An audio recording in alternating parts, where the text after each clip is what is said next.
Hello everyone, welcome to the commerce classes with Pankaj Chopra. बेटा आज हम लोग जो टॉपिक स्टार्ट करने वाले हैं उस टॉपिक का नाम है डेथ ऑफ अ पार्टनर। आज जो हम टॉपिक करने वाले हैं उसका नाम है डेथ ऑफ अ पार्टनर, या इसको कंप्लीट कर देते हैं। हम जो काम करते हैं उसको क्या बोलते हैं? अकाउंटिंग। हम क्या काम सीखते हैं? अकाउंटिंग। तो यहाँ इस टॉपिक का नाम क्या हो गया? Accounting for death of a partner. Accounting for death of a partner. बेटा आपको टॉपिक्स लिखवाए गए थे जब ये चैप्टर स्टार्ट किया गया था। उस टाइम मैंने आपको बताया था कि इस चैप्टर के अंदर हम कौन कौन से टॉपिक्स करने वाले हैं। तो उन टॉपिक्स के अंदर सबसे पहले आपको बताया गया था calculation of gaining and due ratio. उसके बाद आपको बताया गया था अकाउंटिंग ट्रीटमेंट ऑफ गुडविल। उसके बाद थर्ड नंबर पे आपको बताया गया था अकाउंटिंग ट्रीटमेंट ऑफ रिजर्व्स या एक्यूमुलेटेड प्रॉफिट्स। और फिफ्थ नंबर पे आपको बताया फोर्थ नंबर पे आपको बताया गया था एडजस्टमेंट ऑफ कैपिटल, जिसकी वीडियो लास्ट अपलोड हो चुकी है। लास्ट वीडियो आपने जो देखी है वो एडजस्टमेंट ऑफ कैपिटल की देखी है। लास्ट मैंने फिफ्थ पॉइंट पे आपको लिखवाया था डेथ ऑफ अ पार्टनर, जो मैंने आपको बोला था कि ये उससे थोड़ा सा हटके टॉपिक है। बेटा देखो सिंपल है कि चाहे डेथ हो चाहे रिटायरमेंट हो, चाहे तो डेथ हो चाहे रिटायरमेंट हो, दोनों ही कंडीशंस के अंदर पार्टनर जो है वो फर्म को छोड़ के जाता है। अगर रिटायरमेंट होती है तो अपनी मर्जी से छोड़ के जा रहा है, अगर डेथ हो गई तो फिर भगवान की मर्जी से वो फर्म को छोड़ के चला गया। ठीक है बेटा, तो जब भी आपके माइंड में आता है सर रिटायरमेंट और डेथ दोनों अलग अलग चीजें हैं, तो बेटा दोनों में कोई खास डिफरेंस नहीं है।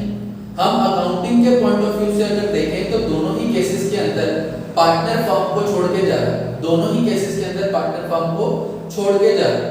तो जब पार्टनर फर्म को छोड़ के जाता है, जैसी अकाउंटिंग आपने की है रिटायरमेंट में, सेम वही अकाउंटिंग आपको किस में करनी पड़ती है? डेथ में। फर्क होता है तो सिर्फ और सिर्फ एक वो होता है share in current year profit. उसका रीजन क्या बेटा? जैसे रिटायरमेंट है तो रिटायरमेंट नॉर्मली हम उसको बोलते हैं कि सर आप ईयर एंड पे लो। रिटायरमेंट कब ले लो? आप ईयर एंड पे ले लो। लेकिन जो डेथ है वो क्या होती है? अनसर्टेन होती है। डेथ क्या होती है? अनसर्टेन। डेथ क्या होगी? अनसर्टेन होती है। तो रिटायरमेंट के केस में आपको कोई भी चीज डिस्ट्रीब्यूट करने में दिक्कत नहीं आती, लेकिन डेथ के केस में सिर्फ एक चीज है जो आपको डिस्ट्रीब्यूट करने में प्रॉब्लम आएगी। वो आएगी उसका करंट ईयर के प्रॉफिट में उसका शेयर। क्यों? ये मैं आपको समझाता हूं कैसे। बेटा देखो सिंपल सी बात है, सपोज 3 पार्टनर हैं ए, बी और सी, प्रॉफिट शेयर करते हैं 3:2:1 के अंदर। इनका ईयर एंड जो होता है वो होता है 31 मार्च को। ये 31 मार्च को इनका ईयर एंड होता है। 31 मार्च, हर 31 मार्च को इनका ईयर एंड हो जाता है। ये वहां पे अपनी अकाउंटिंग परफॉर्म कर देते हैं। लेकिन क्या हुआ, जो बी है, B died on 1 June. B died on 1 June. अब तीनों पार्टनर हैं ए, बी और सी, रेशियो दे रखी है 3:2:1। इनका ईयर एंड हो जाता है 31 मार्च को। तो बेटा ईयर एंड जो हो गया वो कब हो गया? 31 मार्च को।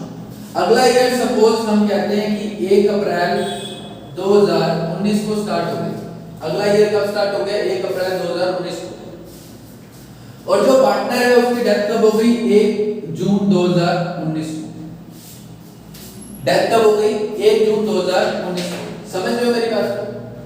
तो उस पार्टनर ने इस ईयर में यानी कि आपके जो ईयर स्टार्ट होगा 1 अप्रैल 2019 को और खत्म कब होगा? 31 मार्च 2020 को, जिसके लिए हम अकाउंटिंग कर रहे हैं। तो इस ईयर में उसने कुछ टाइम तक काम किया। उसने कुछ टाइम तक क्या किया? काम किया। काम किया या नहीं किया? उसने 1 अप्रैल से लेके 1 जून तक तो काम किया। कितना टाइम काम किया? अप्रैल, मई, 2 महीने। जून में तो उसकी डेथ हो गई, तो उसने कितने महीने काम किया? 2 महीने, 2 मंथ्स उसने काम किया।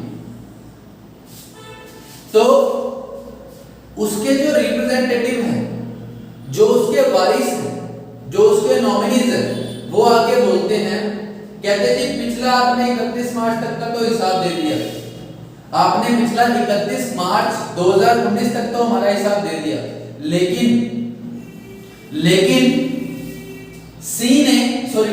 बी ने 2 महीने करंट ईयर के अंदर भी काम किया। जिस ईयर में उसकी डेथ हुई उस ईयर में भी उसने 2 महीने काम किया था। तो आप हमारे को उस 2 महीने का भी प्रॉफिट दो, उस 2 महीने का भी क्या दो, प्रॉफिट दो। समझ रहे हो बेटे बात को? वो क्या कहता है, कहता है जी मेरे अगर सपोज बी है तो बी का बेटा आके बोल रहा है, बी का बेटा आके बोलता है फॉर्म के अंदर कि मेरे पापा ने 1 अप्रैल से लेके 1 जून तक काम किया है 2 महीने। तो आपने 31 मार्च तक का तो सारा हमारे को दे दिया, सब कुछ दे दिया आपने, लेकिन इन 2 महीने के जो प्रॉफिट है, इन 2 महीने का जो प्रॉफिट है वो हमारे को दो। यानी कि यहाँ पे आपको क्या करना पड़ेगा, यहाँ पे हमारे को टॉपिक जो स्टार्ट होगा उसका नाम होगा calculation of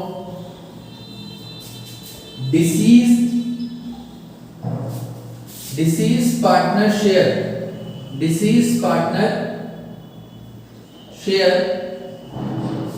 in current year profit, in current year profit. मतलब कि वो क्या कहते हैं, कहते जी करंट ईयर का भी आप हमारे को क्या करो, प्रॉफिट दो। मेरे फादर ने 2 महीने यहाँ पे काम किया तो आप इस 2 महीने का भी मेरे को प्रॉफिट दो। तो बेटा अब जो पार्टनर है, रिमेनिंग पार्टनर ए और सी, वो बेचारे परेशान हो गए। जो पुराने पार्टनर हैं, जो रिमेनिंग पार्टनर हैं, यहाँ पे बी की डेथ हो गई तो ए और सी परेशान हो गए। कहते बी के बेटे को बुला के कहते हैं, कहते बेटा हम 31 मार्च 2020 को अपने अकाउंट प्रिपेयर करेंगे, तब आपके पापा का आपका जो भी प्रॉफिट बनता होगा वो हम दे देंगे। तो उसने बोला नहीं, मेरे को प्रॉफिट आज ही चाहिए, मेरे को प्रॉफिट आज ही चाहिए। तो बेटा जब एक पार्टनरशिप फॉर्म को फॉर्म किया जाता है, एक पार्टनरशिप फॉर्म को बनाया जाता है, तो उस टाइम पार्टनरशिप डीड जो बनाई जाती है, उस डीड के अंदर मेथड लिखा हुआ होता है कि किस तरीके से, अगर मान लो कोई अनसर्टेनिटी होती है, कोई मिसहैपनिंग हो जाती है, जिसकी वजह से किसी पार्टनर की डेथ ड्यूरिंग द ईयर हो जाती है, मतलब साल के दौरान उसकी डेथ हो जाती है, तो उस केस के अंदर हम उसका प्रॉफिट कैसे निकाल के दें। तो आज हम वही मेथड्स डिस्कस करने वाले हैं कि जब एक पार्टनर की डेथ होती है तो उस केस के अंदर प्रॉफिट को कैसे निकाला जाता है, उस केस के अंदर प्रॉफिट को कैसे निकाला जाता है। ठीक है, तो आज हम मेथड स्टार्ट करते हैं, आज की हम क्लास स्टार्ट करते हैं। तो क्लास हमारी जो है वो अब स्टार्ट हो चुकी है। अब बड़े ही ध्यान से समझने का ट्राई करना बेटा, बड़े ही ध्यान से समझने का ट्राई करना। टॉपिक का नाम है methods for calculation of deceased partner share in current year profit. आज हम मेथड सीखने वाले हैं कि अगर किसी पार्टनर की ड्यूरिंग द ईयर, साल के दौरान डेथ हो जाती है, तो उस केस के अंदर उसका करंट ईयर का प्रॉफिट कैसे निकालेंगे। तो बेटा इसको निकालने के लिए उन्होंने 2 मेथड बताए हुए हैं। एक है टाइम बेसिस, एक मेथड का नाम क्या है, टाइम बेसिस, और जो हमारा दूसरा मेथड है उसका नाम क्या है बेटा, दूसरे मेथड का नाम है टर्नओवर बेसिस, दूसरे मेथड का नाम है टर्नओवर बेसिस। इसको आप सेल्स बेसिस भी बोल सकते हैं, टर्नओवर बेसिस, या फिर हम उसको बोल सकते हैं सेल्स बेसिस। तो कहते हैं 2 तरीके हैं करंट ईयर का प्रॉफिट निकालने के लिए। 2 तरीके आपको हम देंगे करंट ईयर का प्रॉफिट निकालने के लिए। पहले तरीके का नाम क्या है, टाइम बेसिस, दूसरे तरीके का नाम क्या है, टर्नओवर बेसिस यानी कि सेल्स बेसिस। तो बेटा टाइम बेसिस के अंदर क्या होता है, जैसे मैं आपको एक एग्जांपल दूं कि उस बंदे की डेथ कब हो रही है, उस बंदे की डेथ हो रही है 1 जून 2019। तो मैं ये कहता हूं कि पिछले साल यानी कि 1 अप्रैल 2018 से लेके 31 मार्च 2019 तक ये टाइम है। ये क्या है? टाइम है। मैंने कहा जी पिछले साल हमने 60,000 रुपए कमाए थे। पिछले साल हमारा प्रॉफिट कितना था? पिछले साल का हमारा प्रॉफिट था 60,000 रुपीस। कितना प्रॉफिट था? 60,000 रुपीस। तो वो कहता है कि पूरे 12 महीने के अंदर यानी कि पूरे साल के अंदर हमने इस ईयर के अंदर कितने पैसे कमाए? 60,000। तो अब उसने काम कितने महीने किया है? उसने काम किया है 2 मंथ्स। कितने महीने काम किया? 2 मंथ्स। 2 महीने उसने काम किया। तो वो क्या कहते हैं? कहते सर ये पूरे साल का प्रॉफिट है, अगर मैं इसको 12 से डिवाइड कर दूं, अगर मैं इसको 12 से डिवाइड कर दूं तो 1 महीने का प्रॉफिट कितना बनता है? 5,000। बोलो बनता है या नहीं बनता? अगर पूरे साल का प्रॉफिट बेटा 60,000 है, 60,000 है, तो अगर 60,000 पूरे ईयर का है तो 12 से डिवाइड करने पे 1 महीने का कितना आ गया? 5,000। 1 महीने का प्रॉफिट कितना आ गया? 5,000 रुपीस यानी कि 5,000। उसने कितने महीने काम किया? 2 महीने। तो मल्टीप्लाई कर दो आप 2 से। तो 2 महीने का प्रॉफिट कितना हो गया? 10,000 रुपए आपका प्रॉफिट हो गया। कितने महीने का? 2 महीने। बेटा ये 60,000 का प्रॉफिट जो है वो पूरी फर्म को हुआ या सिर्फ बी को हुआ? ये जो 60,000 का प्रॉफिट है ये पूरी फर्म को हुआ था। ये 60,000 का प्रॉफिट पिछले साल पूरी फर्म को हुआ था और मैंने क्या किया? पिछले साल 60,000 का प्रॉफिट पूरे साल का था तो मैंने उसको 12 से डिवाइड कर दिया तो 1 महीने का प्रॉफिट आया। 1 महीने का प्रॉफिट कितना हो गया? 5,000। तो उसने कितने महीने काम किया है? 2 महीने। उसने कितने महीने काम किया? 2 महीने। तो 2 महीने का पूरी फर्म का प्रॉफिट कितना हो गया? 10,000। पूरे 2 महीने का पूरी फर्म का प्रॉफिट कितना हो गया? 10,000। तो बेटा क्या ये पूरा का पूरा 10,000 उठा के बी को दे दें? क्या ये पूरा 10,000 उठा के बी को दे दें या उसका हिस्सा उसको दे? तो आपके माइंड में क्वेश्चन आएगा सर नहीं, 10,000 पूरी फर्म का है तो हम सिर्फ बी का शेयर देंगे। तो यहाँ पे मैं आपको वापस लिख देता हूँ, यहाँ पे पार्टनर हमने माने हुए हैं ए, बी और सी। उनकी प्रॉफिट शेयरिंग रेशियो थी 3:2:1। प्रॉफिट शेयरिंग रेशियो क्या थी? 3:2:1। तो यहाँ पे डेथ किसकी हुई थी? बी की। तो मैं इसको मल्टीप्लाई कर देता हूँ बी के शेयर के साथ, दैट इज 2/6। तो इसको अगर आप कट करेंगे तो ये बन जाएगा आपका 1/3। कट कर देते हैं 3,3,3,3। ये उसका करंट ईयर का प्रॉफिट आ गया। ये उसका क्या आ गया? करंट ईयर का प्रॉफिट। समझ आया बेटा? समझ आया? मैंने क्या किया? मैंने पिछले साल का जो प्रॉफिट दिया हुआ था उसको लिखा, उसको 12 से डिवाइड करके 1 महीने का प्रॉफिट निकाल लिया। 1 महीने का प्रॉफिट कितना आया? 5,000। फिर मैंने उसको 2 से मल्टीप्लाई किया तो 2 महीने का प्रॉफिट आ गया 10,000। 10,000 पूरी फर्म का था, उसका शेयर बनता था 2/6। मैंने 2/6 से मल्टीप्लाई कर दिया, उसका शेयर आ गया। उसका शेयर आ गया बेटा।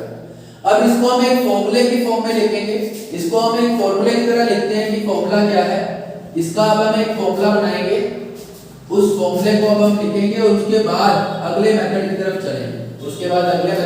चलेंगे। इसका फॉर्मूला क्या है? इसका सिंपल सा फॉर्मूला है, आपको लिखना है बेस ईयर प्रॉफिट। आपको लिखना है base year profit,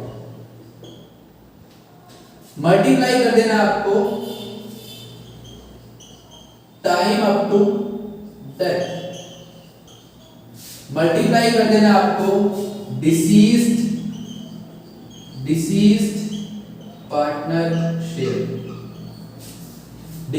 partner share, divide कर दोगे आप इसको 12 से या फिर 365 से। या तो डिवाइड करेंगे 12 से या करेंगे 365 से, क्योंकि बेटा बेस ईयर मैंने आपको बताया बेस ईयर का मतलब क्या है। बेस ईयर का मतलब जिसके बेसिस पे, जिस प्रॉफिट को आप बेस मान के करंट ईयर का प्रॉफिट निकालने वाले हो उसको लिखना है यहाँ पे। जैसे कि मैंने अभी लिखा था 60,000, मैंने क्या माना था base year profit 60,000। Base year profit बेटा लास्ट ईयर का भी प्रॉफिट को मान सकते हैं। बेस का मतलब आपको पता ही है कि आधार उसको लेना है, उसके बेसिस पे हम प्रॉफिट निकालने वाले हैं। तो जो बेस ईयर प्रॉफिट है वो आप लास्ट ईयर के प्रॉफिट को भी मान सकते हो और पिछले कई साल के प्रॉफिट्स का एवरेज निकाल के भी उसको बेस मान सकते हो, ठीक है। जैसे कि उसने 3 साल के प्रॉफिट दे दिए और बोला कि इन 3 साल का जो भी एवरेज आएगा उसको बेस मानना है, तो उसको बेस मानना है, तो जो भी एवरेज प्रॉफिट आएगा वो आपको बेस ईयर प्रॉफिट लिख देना है। मल्टीप्लाई करना है आपको टाइम अप टू डेट, यानी कि उसने कितने टाइम तक काम किया। उसने काम किया था, जो हमने एग्जांपल लिया था उसने काम किया था 2 महीने, तो मल्टीप्लाई कर देंगे 2 से।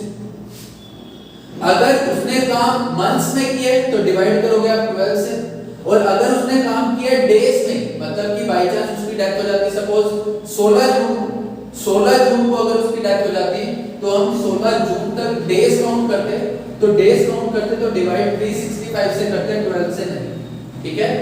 मल्टीप्लाई कर देंगे आप डिसीज पार्टनर शेयर, डिसीज का मतलब जिस पार्टनर की डेथ हो गई है उसके शेयर के साथ मल्टीप्लाई कर देना, उसके शेयर के साथ मल्टीप्लाई कर देना है, तो आपका क्या आ जाएगा, आपका करंट ईयर का प्रॉफिट आ जाएगा, ठीक है।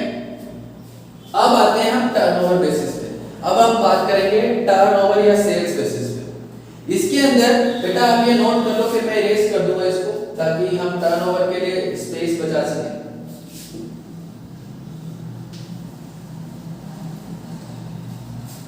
अब जो हमारा टर्नओवर बेसिस है यानी कि सेल्स बेसिस है, इसके अंदर क्या है, इसके अंदर वो सेल को बेस लेके चलते हैं। वो कैसे बात करते हैं, वो कहते हैं जी पिछले साल हमने 2 लाख की सेल करी, पिछले साल हमने सेल कितने की करी, 2 लाख की, तो हमारा प्रॉफिट जो है वो हुआ 20,000 रुपए। अगर मैं 2 लाख रुपए का सामान बेचता हूं तो मेरा प्रॉफिट कितना होता है, 20,000, ये आपको गिवन है। वो कहते हैं जी मैं 2 लाख का माल बेचूंगा तो मेरे को प्रॉफिट कितने का होगा, 20,000 का। तो बेटा अगर 1 लाख की सेल होगी, 1 लाख की सेल होगी तो प्रॉफिट कितना होगा, 1 लाख की सेल होगी तो प्रॉफिट कितना होगा, 10,000। बोलो होगा या नहीं होगा। अगर 2 लाख का सामान बेच रहे हैं तो 2 लाख का सामान बेचने में हमारे को कितना प्रॉफिट होता है, 20,000। तो अगर वहां पे हम 1 लाख की सेल करेंगे तो प्रॉफिट कितना होगा, 10,000। तो इसके अंदर हम सेल को बेस लेते हैं। हम किसको बेस लेते हैं, सेल को। भाई अब चाहे उस डेट तक, चाहे उसने काम किया 2 महीने, चाहे उसने काम किया 1 महीना, लेकिन जितनी सेल हुई उसके हिसाब से उसका प्रॉफिट दे देंगे, उसके हिसाब से उसका प्रॉफिट दे देंगे। तो इसके अंदर हम सेल को बेस लेके चलते हैं। मैं आपको एक और चीज सिखाता हूं, देखो बेटा 2 लाख का माल बेच रहे हैं तो कितना प्रॉफिट हो रहा है, 20,000। तो इसका मतलब लगभग अगर 20,000 का अगर मैं परसेंटेज निकालूं तो 20,000 डिवाइड बाय 2 लाख इंटू में 100, तो ये आपका आ जाता है लगभग कितना, 4 जीरो से 4 जीरो कट, ये 1 कट, कितना कमा लेते हैं, 10%। कितना कमा लेते हैं हम, 10% कमा लेते हैं।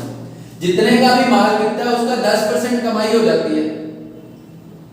तो 2 लाख का माल बेचा तो 2 लाख का 10% कितना था, 20,000। इसके बेसिस पे मैंने ये परसेंटेज निकाली।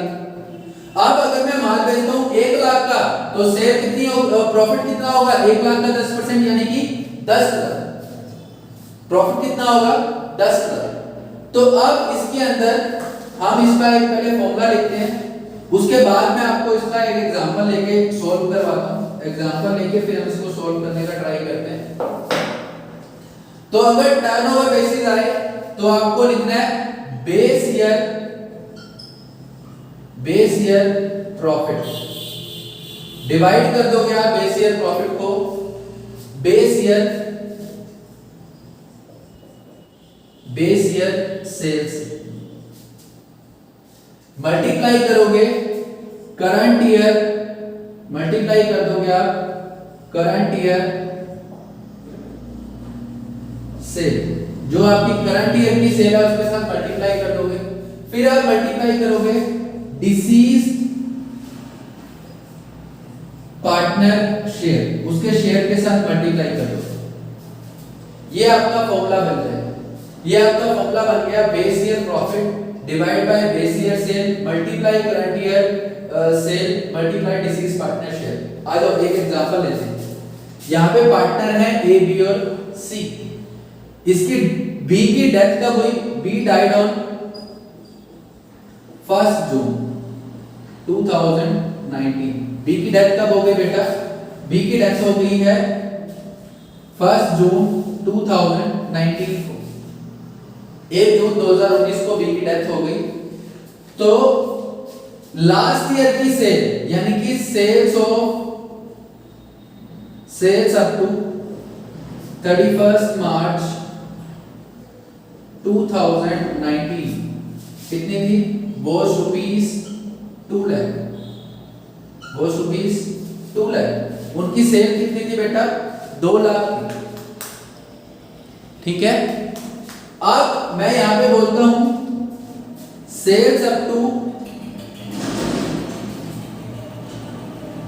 1 June, sales up to 1 June 2019 was ₹1 lakh. Sale कितनी थी यहाँ पे? 1 lakh. Profit for last year, profit for last year was ₹20,000। Last year का प्रॉफिट कितना था? 20,000। अब आगे आपको बोलता है कैलकुलेट बीस share in current year profit, in current year profit. वो कहता है जी मेरे को आप बी का शेयर निकाल के दिखाओ करंट ईयर के प्रॉफिट में, करंट ईयर के प्रॉफिट में आप बी का निकाल के दिखाओ मेरे को शेयर। तो बेटा ये फॉर्मूला लिखा हुआ है, फॉर्मूले में से वैल्यूज पुट करूंगा मैंने यहाँ पे क्या लिखा है? Base year profit. Base year profit यानी कि लास्ट ईयर का प्रॉफिट। तो लास्ट ईयर का प्रॉफिट कितना दिया हुआ हमारे को? 20,000। तो सिंपल मैं यहाँ क्या लिख देता हूँ? सिंपल यहाँ पे क्या लिख देता हूँ? मैं रेड पेन से सारी वैल्यूज पुट कर देता हूँ। यहाँ पे मैं सिंपल लिखता हूँ 20,000। उसके बाद क्या लिखा हुआ है? Base year sale. Base year sale का मतलब लास्ट ईयर की सेल। लास्ट ईयर की सेल कितनी थी? Sales up to 31 March 2019 was ₹2 lakh. तो यहाँ पे लिख दिया आपने 2 लाख। मल्टीप्लाई करना है करंट ईयर सेल के साथ। तो करंट ईयर सेल यहाँ पे लिखा हुआ है sale up to 1 June 2019 was ₹1 lakh. तो करंट ईयर की सेल कितनी दे रखी है हमारे को? करंट ईयर की सेल दे रखी है हमारे को 1 लाख। मल्टीप्लाई करेंगे डिसीज पार्टनर शेयर। डिसीज कौन है? डेथ किसकी हुई? बी की। तो बी का शेयर कितना हो जाएगा? 2/6। बी का शेयर कितना हो जाएगा? 2/6। तो आप इसको अगर कट करेंगे तो ये आ जाएगा आपका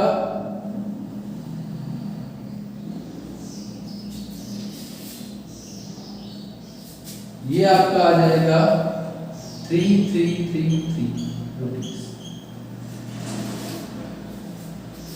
तो इस तरीके से आपको बेटा सॉल्व करना है, इस तरीके से आपको सॉल्व करना है। अब आपके माइंड में क्वेश्चन आया सर हमारे को कैसे पता चलेगा कि कौन सा मेथड यूज करें? हमारे को कैसे पता चलेगा कि कौन सा मेथड यूज करें? टाइम बेसिस यूज करें या फिर टर्नओवर बेसिस यूज करें? तो बेटा अगर क्वेश्चन के अंदर सिर्फ और सिर्फ प्रॉफिट दे रखे हैं, अगर क्वेश्चन के अंदर सिर्फ प्रॉफिट दे रखे हैं तो हम किसको यूज करेंगे? टाइम बेसिस को। लेकिन अगर क्वेश्चन के अंदर सेल भी दे रखी है, दोनों ईयर्स की सेल्स भी है और प्रॉफिट भी है, तो हम किसको यूज करेंगे? Turnover basis. समझ रहे हो बात को? अगर सिर्फ और सिर्फ प्रॉफिट दे रखे हैं तो टाइम बेसिस, अगर प्रॉफिट और सेल दोनों दे रखे हैं तो टर्नओवर या फिर सेल्स बेसिस। ठीक है बेटा? इसके बाद आप मेथड कोई भी यूज करके प्रॉफिट निकालेंगे। प्रॉफिट निकालने के बाद आपको एक जर्नल एंट्री करनी है। प्रॉफिट निकालने के बाद आपको एक जर्नल एंट्री करनी है। प्रॉफिट निकालने के बाद आपको क्या करनी है, जर्नल एंट्री। अब हम यहाँ पे डिस्कशन करने वाले हैं जर्नल एंट्री का। अब हम डिस्कशन करेंगे यहाँ पे journal entry. Journal entry for current year profit. Current year के प्रॉफिट के लिए जर्नल एंट्री क्या करेंगे? करंट ईयर के प्रॉफिट के लिए जर्नल एंट्री क्या करेंगे? तो बेटा इसके दो केस बनेंगे, इसके दो केस बनेंगे।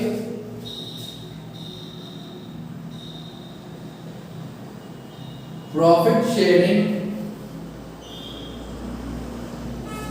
रेशो ऑफ रिमेनिंग पार्टनर्स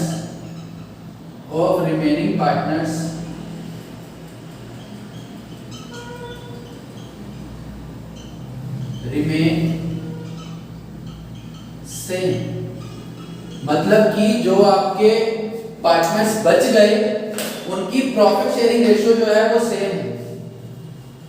उनकी प्रॉफिट शेयरिंग रेशियो जो है वो क्या है, सेम है। दूसरा case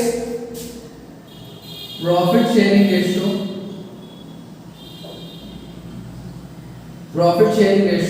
of remaining partner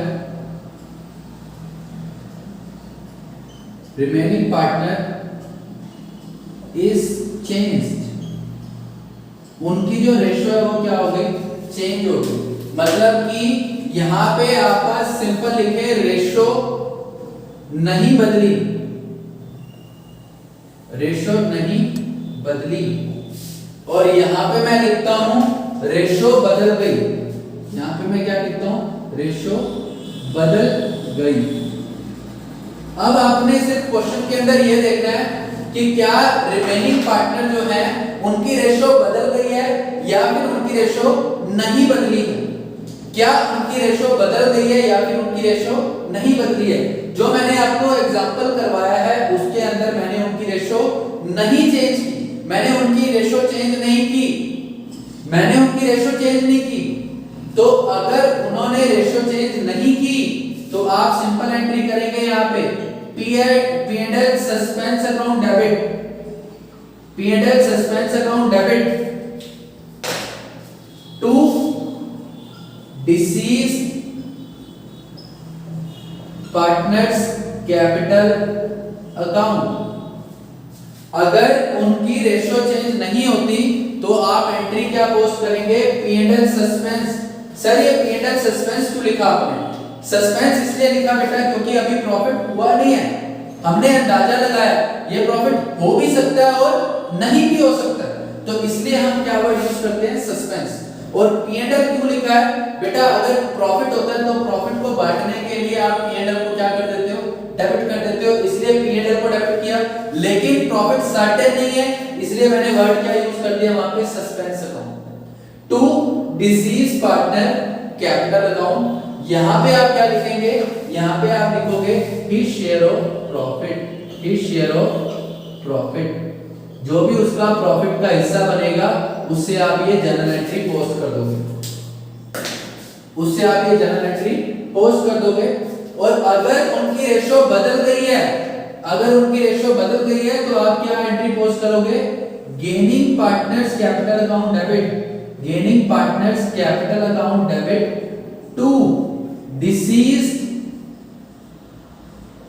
partners capital account. फिर आप क्या करोगे, जो भी पार्टनर गेन करेंगे, अगर रेशियो नहीं बदली तो ये एंट्री करनी है, अगर रेशियो बदल गई है तो आप जो भी पार्टनर गेन करेंगे, गेन कौन करेगा यहाँ पे, अब बचा कौन है, ए और सी, तो गेन भी कौन करेंगे, ए और सी। तो आप एंट्री पोस्ट करोगे A's capital account debit, c's capital account debit to b's capital account. Share वही लिखा जाएगा जो आपने निकाला है फर्स्ट स्टेप के अंदर। ठीक है बेटा, आई होप आपको समझ आया होगा। बेटा अभी तक वैसे हरियाणा बोर्ड की कोई गाइडलाइंस नहीं आई है, लेकिन सीबीएसई में से ये जो आपका टॉपिक है वो कट हो चुका है। सीबीएसई में ये टॉपिक कट हो चुका है, लेकिन हम ये टॉपिक कर इसलिए रहे हैं क्योंकि हमारे सिलेबस में अभी बुक के अंदर दिया हुआ है तो इसलिए हम इसको कर रहे हैं। जैसे गाइडलाइंस आती हैं हरियाणा बोर्ड की उसके बाद हम रिवीजन में शायद इसको ना करें, लेकिन एक बार हम जो भी बुक के अंदर है वो सारे के सारे टॉपिक्स हम कवर करने का ट्राई करेंगे। बेटा मेरे को लगता है कि आपको समझ आया होगा, और अगर फिर भी आपको दिक्कत लगे तो आप मेरे को बताना। नेक्स्ट वीडियो के अंदर हम इसका एक क्वेश्चन करके देखेंगे फुल फ्लेज, जिसके अंदर हम आपको डिसीज पार्टनर का कैपिटल अकाउंट बनाना भी सिखाएंगे। ठीक है बेटा।